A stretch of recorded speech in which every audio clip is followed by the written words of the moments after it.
எல்லாருக்கும் வணக்கங்க. கோயம்புத்தூர் பிரஸ் நான் பாக்குறதுதான் முதல் தடவை.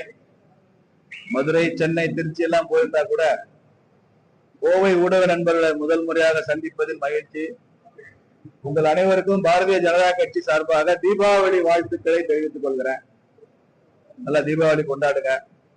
திராவிட மாடல் ஆட்சியில தீபாவளி கொண்டாடக்கூடாதுன்னு யாரும் நினைச்சாங்க, நல்லாவே கொண்டாடுங்க.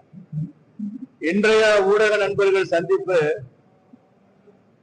தேசம் முழுக்க பாரதிய ஜனதா கட்சியும் அரசாங்கமும் எடுத்திருக்கிற மிக முக்கியமான ஒரு விஷயத்தை பற்றி மீடியா பிரீஃப்காக தான் இந்த ப்ரோக்ராம். 1875 பிறந்தவர் தான் சர்தார் வல்லபாய் பட்டேல். அக்டோபர் 31 பிறந்தாரு. அவருக்கு 150 ஆண்டுகள் ஆகிறது. சர்தார் 150 அப்படிங்கிற பேர்ல நாடு முழுக்க அதற்கென்று நிகழ்ச்சிகள் எப்படியெல்லாம் நடக்கணும் என்பதை பற்றி பாரதிய ஜனதா கட்சியிலும் அரசாங்கத்திலும் அதற்காக திட்டமிட்டு நிகழ்ச்சிகள் நடந்து கொண்டிருக்கின்றன. குறிப்பா சர்தார் பட்டேல் அவர்கள் குஜராத் மாநிலத்தில் பிறந்தவர். அவர் ஒரு வழக்கறிஞர். லண்டன்ல போய் பாரிஸ்டர் படிச்சுலாம் வந்தாரு. இந்தியாவின் இரும்பு மனிதர் என்று பெயர் பெற்றவர். மகாத்மா காந்தி தலைமையில பர்தோலி அப்படிங்கிற இடத்துல நடந்த அந்த சத்தியாகிரகத்துக்கு அப்புறம் தான் அவரு அகில இந்திய புகழ் பெற்று மிகப்பெரிய தலைவராக உருவெடுத்தார்.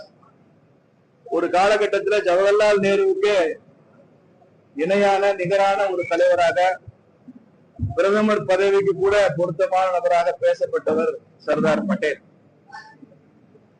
சர்தார் பட்டேலுடைய பிறந்த தினத்தை 150வது விழாவை பாரதிய ஜனதா கட்சி கொண்டாடுகிறது.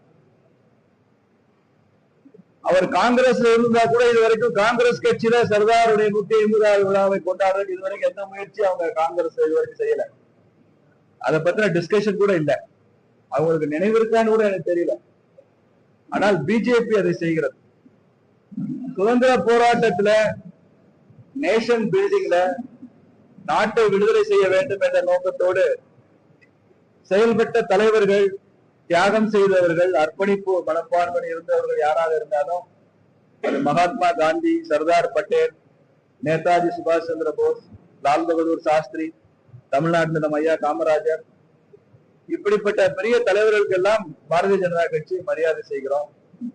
அவர்களது நினைவை போற்றுகிறோம். குறிப்பாக பிரதமர் மோடி அவர்கள் எங்கு சென்றாலும் அவர்களை பற்றி பேசுகிறார். பட்டேல் ரொம்ப யூனிக் பர்சன், யூனிக் லீடர். அவர் இல்லைன்னா இந்தியான்னு ஒரு தேசம்